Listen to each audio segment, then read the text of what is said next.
Question का answer याद रहेगा तो आप लोग कमेंट बॉक्स में कमेंट जरूर कीजिएगा। तो इसका राइट आंसर हो जाएगा ऑप्शन नंबर सी, चंपारण आंदोलन। अब हमारा दूसरा नंबर प्रश्न है, ओलंपिक खेल कितने वर्ष में आयोजित होते हैं? ऑप्शन है 2 वर्ष, 3 वर्ष, 4 वर्ष या फिर 5 वर्ष। तो दोस्तों राइट आंसर हो जाएगा ऑप्शन नंबर सी, 4 वर्ष। अब हमारा अगला नंबर प्रश्न है, नासिक शहर किस नदी के तट पर स्थित है? तो ये स्थित है गोदावरी नदी के तट पे। तो राइट आंसर हो जाएगा इसका ऑप्शन नंबर बी। अब हमारा चौथा नंबर प्रश्न है, लखनऊ किस नदी के किनारे स्थित है? लखनऊ शहर किस नदी के किनारे स्थित है? तो ये स्थित है गोमती। तो इसका राइट आंसर हो जाएगा ऑप्शन नंबर ए। अब हमारा पांचवा नंबर प्रश्न है, रेगुर मिट्टी भारत के किस राज्य में सर्वाधिक पाई जाती है? तो इसका right answer option number B हो जाएगा, महाराष्ट्र राज्य में सबसे ज़्यादा रेगुर मिट्टी पाई जाती है। अब हमारा छठा नंबर प्रश्न है, बुद्ध चरित्र ग्रंथ के लेखक कौन से बुद्धिमान हैं? यानी कि बुद्ध चरित्र के ग्रंथ के लेखक कौन से विद्वान हैं? तो इसका right answer option number B हो जाएगा, अश्व घोष। अब हमारा सातवां नंबर प्रश्न है, गुप्त काल में स्वर्ण मुद्राओं को क्या कहा जाता है? तो इसका right answer option number A हो जाएगा, दिनार। अब हमारा आठवां नंबर प्रश्न है, क्षेत्रफल के अनुसार भारत का सबसे बड़ा राज्य कौन सा है? ऑप्शन है राजस्थान, मध्य प्रदेश, महाराष्ट्र या फिर उत्तर प्रदेश। तो इसका right answer option number A हो जाएगा, राजस्थान। अब हमारा नौवां नंबर प्रश्न है, गुप्त काल में ऊपरी किस पद की गुप्त काल में ऊपरी किस पद का आधिकारिक था? तो इसका right answer option number D हो जाएगा, प्रांत का शासक। अब हमारा 10वां नंबर प्रश्न है, ये क्वेश्चन काफ़ी ज़्यादा इंपॉर्टेंट है, एग्जाम में बार बार पूछा जाता है कि नोटबंदी कब हुई थी? ऑप्शन है 2015, 2014, 2015, 2016 या फिर 2017। तो इसका right answer option number C हो जाएगा, 2016। अब हमारा 11 नंबर प्रश्न है, ताप्ती नदी का उद्गम किस पर्वत के श्रेणी से है? तो right answer option number C हो जाएगा इसका, सतपुरा श्रेणी। अब हमारा 12 नंबर प्रश्न है, जीडीपी का पूरा नाम क्या है? तो इसका right answer option number A हो जाएगा, ग्रॉस डोमेस्टिक प्रोडक्ट। अब हमारा 13 नंबर प्रश्न है, विश्व में कोयले का सबसे बड़ा उत्पादक देश कौन है? तो इसका right answer option number D हो जाएगा, चीन। अब हमारा 14 नंबर प्रश्न है, यह प्रश्न काफ़ी ज़्यादा इंपॉर्टेंट है, चोल वंश की राजधानी क्या थी? तो राइट आंसर ऑप्शन नंबर इसका सी हो जाएगा, तंजावुर। अब हमारा 15 नंबर प्रश्न है, प्रयाग प्रस्थित का वर्णन किसने किया है? तो इसका right answer option number B हो जाएगा, हरिसेन। अब हमारा 16 नंबर प्रश्न है, हड़प्पा सभ्यता किस युग की मानी जाती है? ये भी क्वेश्चन काफ़ी ज़्यादा इंपॉर्टेंट है, बार बार एग्जाम में पूछे जाते हैं। तो इसका right answer option number B हो जाएगा, कांस्य युग। अब हमारा 17 नंबर प्रश्न है, लूनी नदी अपना जल कहाँ गिराता है? ऑप्शन है खंबात की खाड़ी, कच्छ का रण, अरब सागर या फिर मन्नार की खाड़ी। तो इसका right answer option number B हो जाएगा, कच्छ का रण। अब हमारा 18 नंबर प्रश्न है, सूरत शहर किस नदी के किनारे स्थित है? ऑप्शन है ताप्ती, नर्मदा, साबरमती या फिर माही।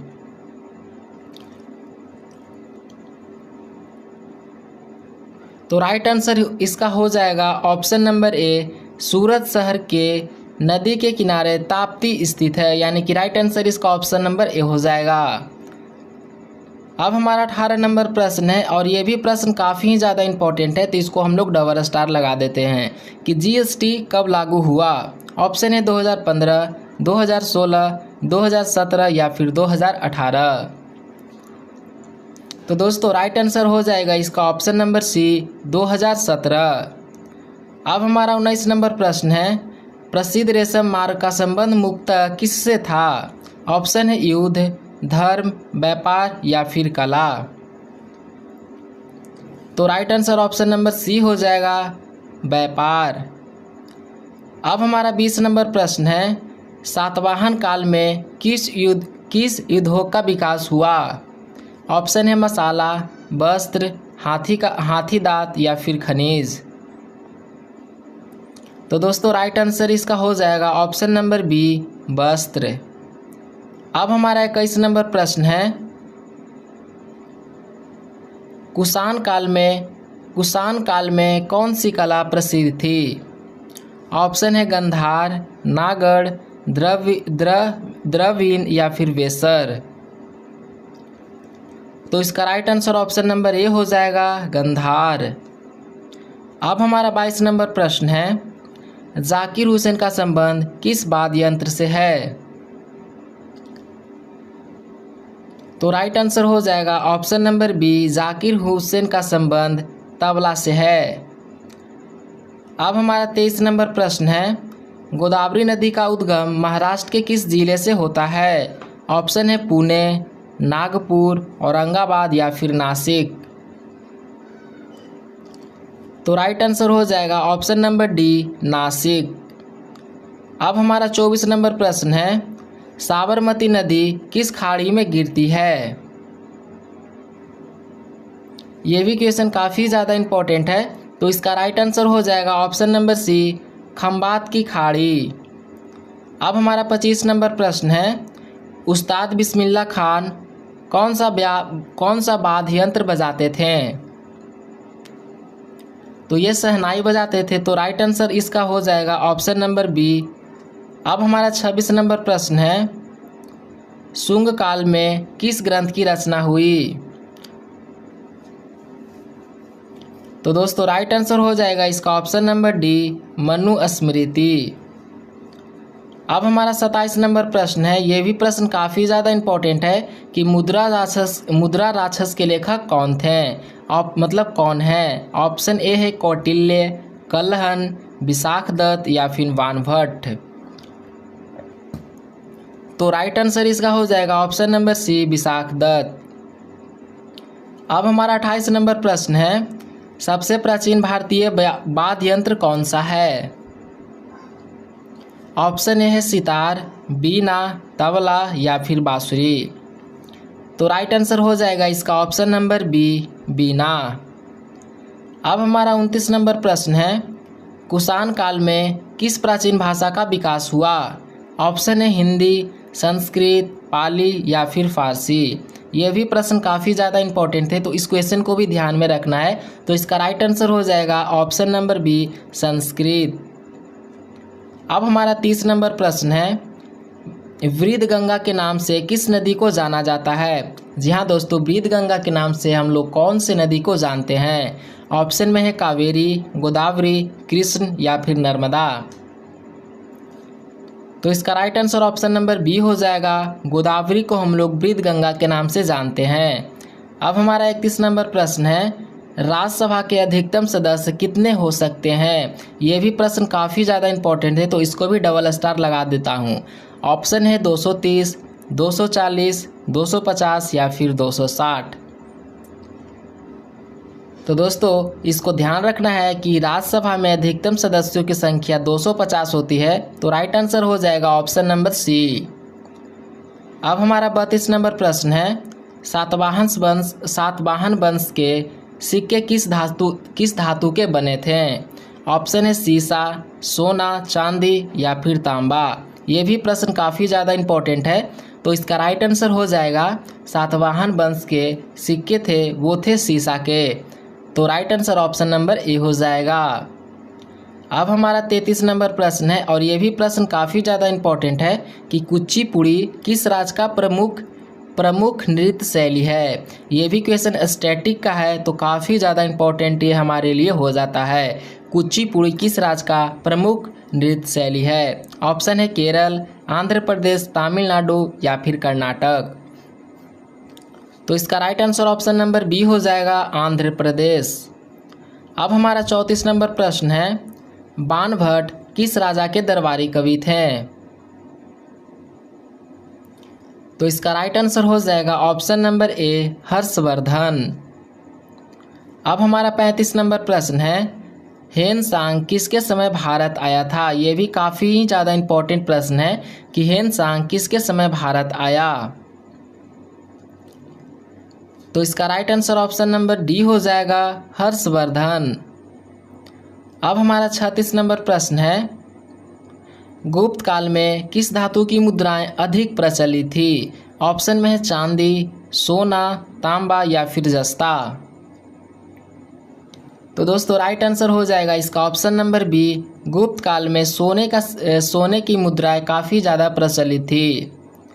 अब हमारा 37 नंबर प्रश्न है, कावेरी नदी का उद्गम किस श्रेणी में है? तो इसका right answer option number D हो जाएगा, ब्रह्मगिरी श्रेणी। अब हमारा 38 नंबर प्रश्न है, वेनगंगा और पेनगंगा किसकी सहायक नदियां हैं? ऑप्शन है कृष्णा, कावेरी, गोदावरी या फिर ताप्ती। ये भी प्रश्न काफ़ी ही ज़्यादा इम्पोर्टेंट है। तो राइट आंसर हो जाएगा इसका ऑप्शन नंबर सी, गोदावरी। अब हमारा 39 नंबर प्रश्न है, शुंग काल में किस स्तूप का विस्तार हुआ? तो इसका राइट आंसर हो जाएगा ऑप्शन नंबर ए, सांची स्तूप। अब हमारा 40 नंबर प्रश्न है, हर्षवर्धन प्रारंभिक की राजधानी क्या थी? ऑप्शन ए है कन्नौज, पाटलिपुत्र, थानेश्वर या फिर वैशाली। ये भी प्रश्न काफ़ी ज़्यादा इम्पोर्टेंट है तो इसको भी ध्यान में रखना है कि हर्षवर्धन का प्रारंभिक राजधानी क्या थी। तो राइट आंसर हो जाएगा इसका ऑप्शन नंबर सी, थानेसर। अब हमारा 41 नंबर प्रश्न है, लोकसभा में कुल सदस्य कितने होते हैं? जी हाँ दोस्तों, लोकसभा में कुल कितने सदस्य होते हैं? तो लोकसभा में टोटल 543 सदस्य होते हैं। तो इसका राइट आंसर हो जाएगा ऑप्शन नंबर सी।